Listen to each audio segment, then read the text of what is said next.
Bom dia, irmãos e irmãs, a paz do Senhor. Neste dia, eu venho para te convidar para que possamos juntos louvar ao Senhor, que possamos exaltar o nome do nosso Deus, que possamos a cada dia termos o nosso coração com louvores, com adoração na presença do Senhor. Amém? Vamos louvar ao Senhor?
Que este realmente seja o nosso desejo, de estarmos ao lado do Senhor a cada dia, amém?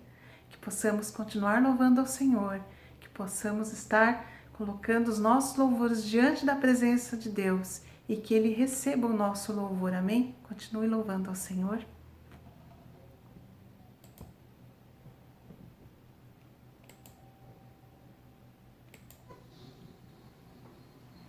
Em espírito,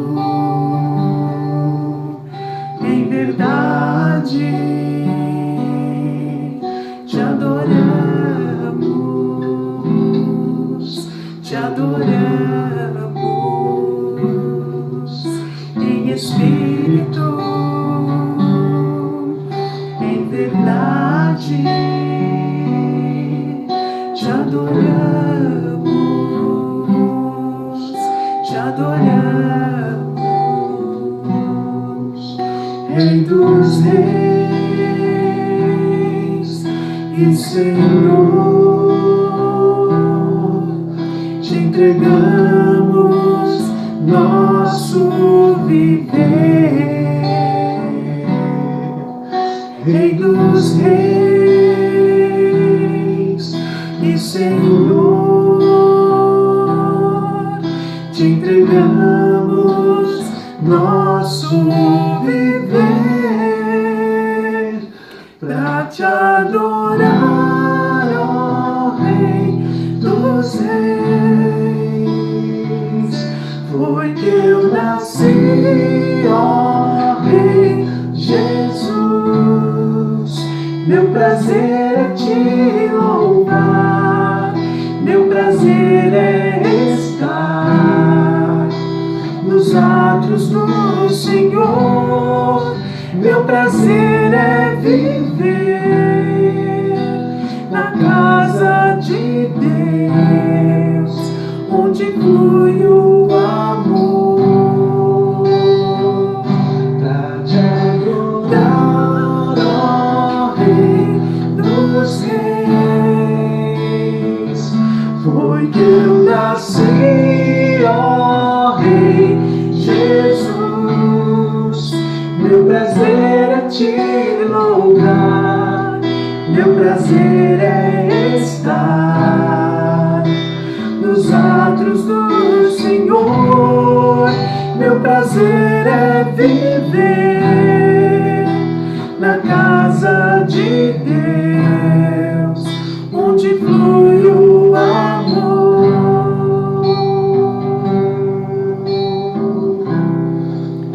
onde flui o amor,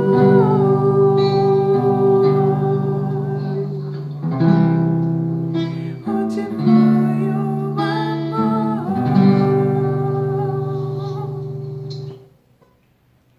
Aleluia. A casa de Deus é onde flui o amor. Nós somos a casa do Senhor. Nós somos o templo do Espírito Santo. Ele habita em nós. E nós devemos a cada dia exaltar o nome do nosso Deus, dizer o quanto Ele é importante nas nossas vidas, o quanto nós precisamos dEle. Que a presença do Senhor esteja agora no seu lar, na sua casa, na sua vida. Que você possa estar recebendo do Senhor a bênção, tudo aquilo que você necessita. O Senhor nos garante na sua palavra que Ele é o nosso pastor e que nada vai nos faltar. Ele não há de faltar nas nossas vidas. Nós estamos num momento de dificuldade. Não podemos estar juntos, louvando, glorificando o nome do nosso Deus.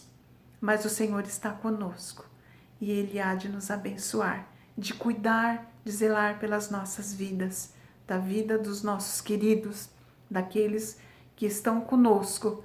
Então que nós possamos a cada dia estarmos na presença do Senhor, buscando a sua presença, buscando o seu amor, que é constante. Que o Senhor receba neste dia o nosso louvor, que Ele receba o seu louvor, pois o fazemos em nome de Jesus. Amém? Bom dia, amados irmãos. Sal da igreja em nome de Jesus. Neste momento vamos fazer uma oração, baixar nossas cabeças e levar os nossos pensamentos ao Senhor. Pai querido, em nome do Teu Filho Jesus querido, neste momento, Senhor Deus, peço, Pai querido, que ilumina, Senhor Deus, os meus pensamentos, que não seja eu, Senhor Deus, e que Teu Espírito Santo, Senhor Deus, colocando as palavras, Senhor Deus, nos meus lábios, para falar da Tua palavra neste momento, em nome de Jesus. Ilumina, Senhor Deus. Amém. Vamos abrir a nossa Bíblia no Salmo 19, do 1 ao 4. Salmo 19 nos diz assim: os céus proclamarão a glória de Deus, e o firmamento anuncia as obras das suas mãos. Um dia discursa a outro dia, uma noite revela conhecimento, a outra noite não há linguagem, nem há palavra, e deles não se ouve nenhum som. No entanto, por toda a terra se fez ouvir a sua voz e a sua palavra, até aos confins do mundo. Aí pôs uma tenda para o sol. Vamos, neste momento, fazer as nossas confissões de todos os nossos pecados. Em Isaías 31, nos diz assim: ai dos filhos rebeldes, diz o Senhor, que executam um plano e não procede de mim, e fazem aliança sem a minha aprovação, para acrescentarem pecados sobre pecados. Vamos elevar os nossos pecados, confessar ao Senhor neste momento.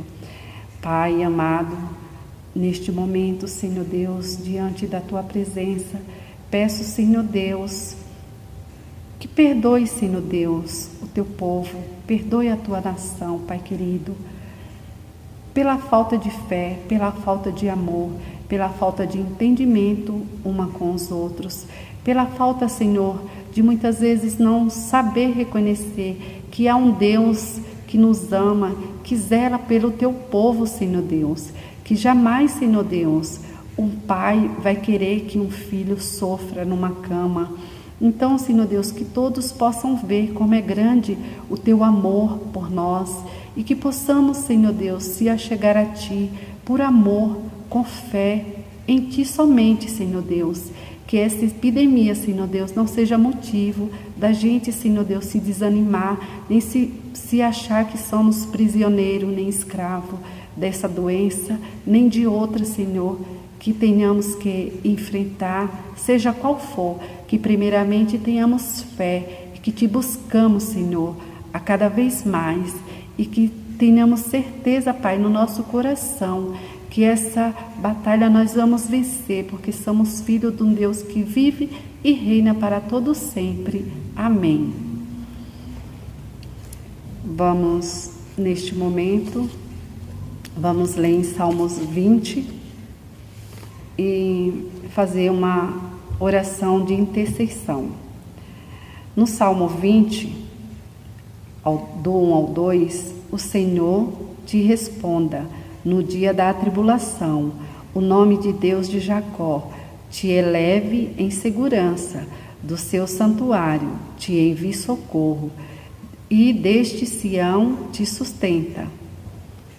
Senhor Deus, neste momento, quero apresentar, Senhor Deus, todos aqueles pedidos de oração, Senhor Deus, que muita gente tem pedido para nós, irmãos, pela enfermidade de um filho, o pai desempregado, Pai. Então rogo, Senhor Deus, pelos Teus filhos, aqueles que Te pedem socorro, que estão aflitos no hospital com seus familiares, não sabe, Senhor Deus, de que forma vai sair aquele parente dali do hospital, aquele pai, mas que o Senhor sabe. Então roga a Ti, Senhor Deus, que essas pessoas que estão passando por isso, que ela eleve os olhos para o céu e veja que há um Deus que está lá trabalhando na causa de cada um de nós, Senhor Deus. Rogo também, Senhor Deus, a Ti, por aqueles pais de família que perderam o seu emprego, Senhor Deus, por causa dessa epidemia, que muitos não sabem, Senhor Deus, de onde vai tirar o Teu sustento para pagar o aluguel, mas que o Senhor lá de cima vai vir com o Teu socorro, Pai amado. Então eu peço, Senhor Deus, encarecidamente, Senhor Deus, pelo Teu povo, pela Tua nação, tem misericórdia, Senhor Deus, e no Teu tempo, Senhor Deus, todos esses vão ver a resposta que busca no coração, em nome de Jesus. Amém. Bom dia, amados irmãos e irmãs, estamos aqui mais uma vez, né? Essa pandemia está difícil de acabar, não está fácil, ficamos entristecidos quando vemos o número de mortes, o número de pessoas infectadas em nosso Brasil e essas guerras políticas acontecendo no meio dessa pandemia, quando eles deveriam estar totalmente voltados para melhorar a saúde do povo brasileiro.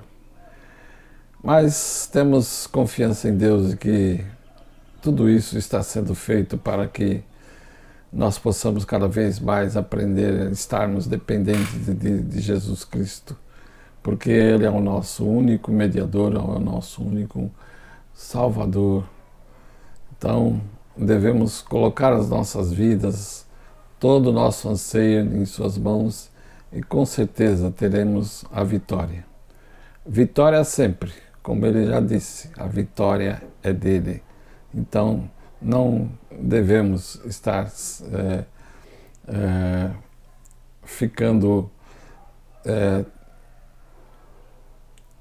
desesperado por essas coisas todas. Hoje é o primeiro dia, do domingo do Pentecostes, e vamos estudar uma porção da palavra que está em 1 Coríntios, capítulo 12, versos de 1 a 6. 1 Coríntios, capítulo 12, versos de 1 a 6. Eu quero primeiramente agradecer a Ana Salim e as duas irmãs que estão aqui nos colaborando com o nosso culto de hoje.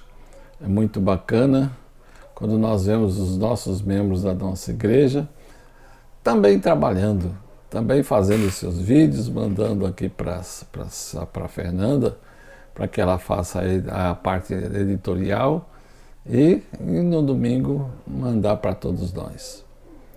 Então vamos lá, a pregação de hoje, 1 Coríntios capítulo 12, de 1 a 6. Diz assim: Agora, a respeito dos dons do Espírito, irmãos, não quero que vivais na ignorância. Sabeis que, quando ainda pagãos, éreis como que desviados e levados para o culto dos ídolos mundos. Por isso, agora eu vos declaro que ninguém falando sob influência do Espírito de Deus vai dizer Jesus seja maldito, como também ninguém será capaz de dizer Jesus é Senhor, a não ser sob influência do Espírito Santo. Há diversidade de dons, mas o Espírito é o mesmo. Há diversidade de ministérios, mas o Senhor é o mesmo. Há diferentes atividades, mas é o mesmo Deus que realiza tudo em todos.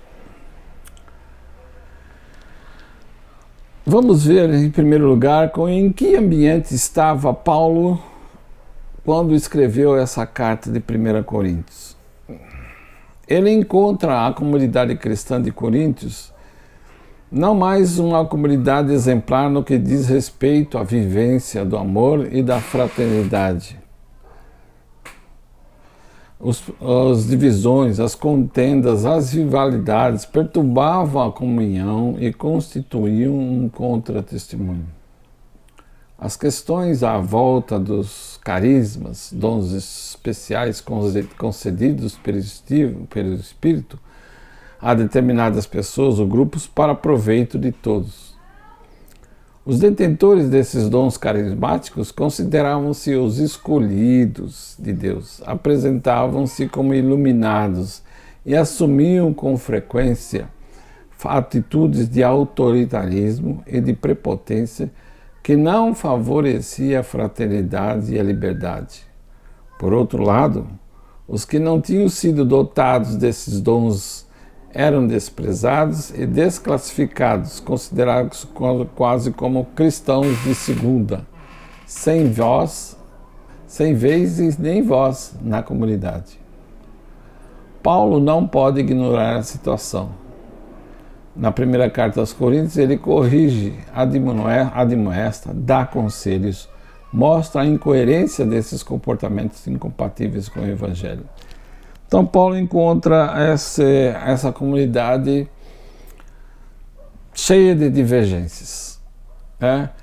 Existiam aqueles grupos que eram considerados como os primeiros cristãos, que eram os grupos daqueles que receberam os dons espirituais, então eles tinham prevalecidos em todos os quesitos que a igreja tinha.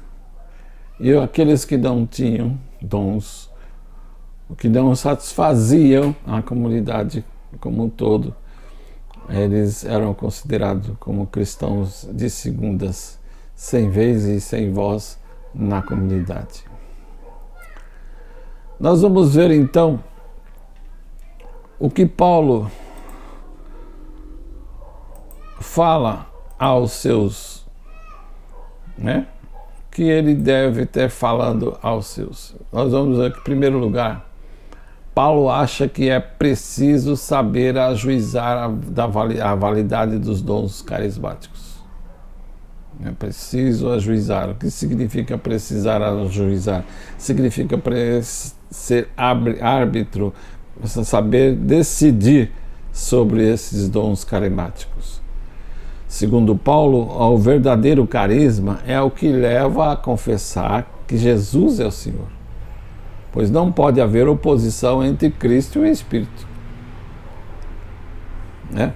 De resto, é preciso que os membros da comunidade tenham consciência de que, apesar da diversidade de dons espirituais, é o mesmo Espírito que atua em todos, que apesar da diversidade das funções, é o mesmo Senhor Jesus que está presente em todos, que apesar da diversidade de ações, é o mesmo Deus que age em todos.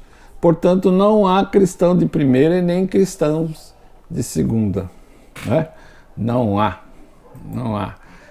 Paulo então conclui o seu raciocínio comparando a comunidade cristã a um corpo com muitos membros. Apesar da diversidade de membros e de funções, o corpo é um só. Em todos os membros circula a mesma vida, pois todos foram batizados num só Espírito e beberam em um único Espírito. O Espírito é, pois, apresentado como aquele que alimenta e que dá vida ao corpo de Cristo. Dessa forma, ele fomenta a coesão, dinamiza a fraternidade e é o responsável pela unidade desses diversos membros que formam a comunidade. O que nós podemos atualizar nesse texto? Temos que ter consciência de que somos membros de um só corpo, o corpo de Cristo. É o mesmo Espírito que nos alimenta, embora desempenhemos funções diferentes. No entanto, encontramos com alguma frequência cristãos com uma consciência viva da sua superioridade e da sua situação à parte da comunidade. Vêm-se atitudes de prepotência, de autoritarismo por parte daqueles que se consideram depositários dos dons especiais. Os dons que recebemos não podem gerar conflitos e divisões, mas devem servir para o bem comum e para reforçar a vivência comunitária. As nossas comunidades são espaços de partilha fraterna, ou são campos de batalha onde se digladiam interesses próprios, atitudes egoístas, tentativas de afirmação pessoal. É preciso ter consciência da presença do Espírito. É Ele que alimenta, que dá vida, que anima, que distribui os dons conforme necessidade. É Ele que conduz as comunidades na sua marcha pela história. Temos consciência da presença do Espírito e procuramos ouvir a sua voz e perceber as suas indicações. Temos consciência de que o fato de desempenharmos esta ou aquela função, não somos as únicas vozes autorizadas a falar em nome do Espírito. Gente, a igreja ela tem que se basear nessa fonte, na fonte do Espírito. Temos que saber que somos partes de um só corpo, mas que a minha função, que a função sua, que a função do seu companheiro do lado, são funções diferentes, mas que têm um único só objetivo: representar a ação de Deus Todo-Poderoso na vida daqueles que ouvem a sua voz. A gente fala assim, a pessoa que limpa a igreja, parece que ela não tem dom nenhum, não fala nenhum dom, mas essa pessoa que limpa a igreja é sumariamente importante para deixar a igreja limpa, para deixar a igreja numa situação boa, para que todos possam se aconchegar, se sentar e estar limpo o lugar onde estaremos cultuando a Deus. Então a função dela, embora seja de limpeza, é uma função fundamental dentro da igreja. Imagine se não tivesse uma limpadora, uma pessoa que limpe os móveis, as coisas que estão dentro da igreja. Como estaria essa igreja? Toda empoeirada, toda cheia de pó, com teia de aranha e muitas outras coisas que poderiam afetar o desenvolvimento dessa igreja. Então, é um privilégio muito grande ter o seu serviço, a sua atividade é uma função muito importante. É uma função muito mais importante que a função de um ministro da palavra. Ela pode não estar falando da palavra, mas o seu ato, o seu agir, a sua presteza em deixar a igreja limpa é uma dedicação que ela faz ao nosso Senhor Jesus Cristo. E muitas vezes o olhar de Cristo para essa mulher é maior do que o olhar de Cristo para aquele que está ministrando a palavra, que muitas vezes não ministra a palavra com o fervor do Espírito Santo, mas fala por falar, fala porque está escrito, fala que pegou aquilo lá e está falando porque está escrito, como muitas vezes muitos pastores fazem. Não tem a capacidade de estar falando de Cristo de uma maneira que deixe que o Espírito de Deus fale por ele. Muitas vezes eu já escrevi vários sermões, e vários sermões escritos estavam do meu lado, e quando eu começava a falar o texto para as pessoas, a linguagem que eu falava não era a mesma que estava escrito ali. Era diferente. É ali que eu vejo a ação do Espírito Santo. E ela fala mais alto para o coração de todos nós. E fala também para mim também. Muitas vezes o que eu escrevi, o que eu falei não estava no script. Mas foi Deus que falou. E falou ao meu coração também. Porque a gente também ouve o que o Espírito está falando. Mesmo eu esteja falando com vocês, eu também estou ouvindo o que o Espírito de Deus está falando comigo. Então, nós devemos entregar a nossa vida. O nosso ser, a nossa capacidade de ouvir tem que ser maior, para que a gente possa realmente ouvir aquilo que Deus quer que a gente faça para a honra e glória do seu nome. Paulo, quando olhou para aquelas pessoas que se extravasavam, que se estavam fazendo como se fosse uma comunidade de pessoas adotadas, né, de espiritualidades, mas na realidade eles estavam refletindo o que eles eram antes de serem cristãos. Eles eram pagãos, eles eram gentios, eles adoravam a ídolos, como Paulo fala aí no texto do ídolo mudo. O ídolo mudo tinha boca, mas não falava. Tinha ouvido, mas não ouvia. Ele ouvia o seu clamor, ouvia os clamores das pessoas, mas isso não acontecia. Agora são de Deus, são de Cristo Jesus. Então Cristo ouve. E a gente tem que aprender a ouvir também a voz de Deus na nossa vida, no nosso ser. A nossa vida, o nosso comportamento, o nosso proveito com as coisas de Deus tem que ser lícitas, tem que ser verdadeiras, para que todos aqueles que nos veem, os nossos vizinhos, nos veem como pessoas de Cristo, pessoas prontas para ajudar quando necessário.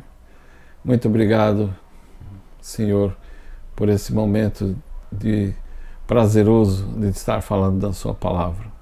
Fique conosco nesse domingo, conceda-nos um dia de graça, de bênçãos, e obrigado por todas as bênçãos que estaremos recebendo de Ti nesse dia. Agora nos despedimos com a oração sacerdotal. A graça de nosso Senhor Jesus Cristo, do amor de Deus, nosso Pai, e as consolações do Espírito Santo estejam com todos nós, hoje e para todos sempre. Amém e amém.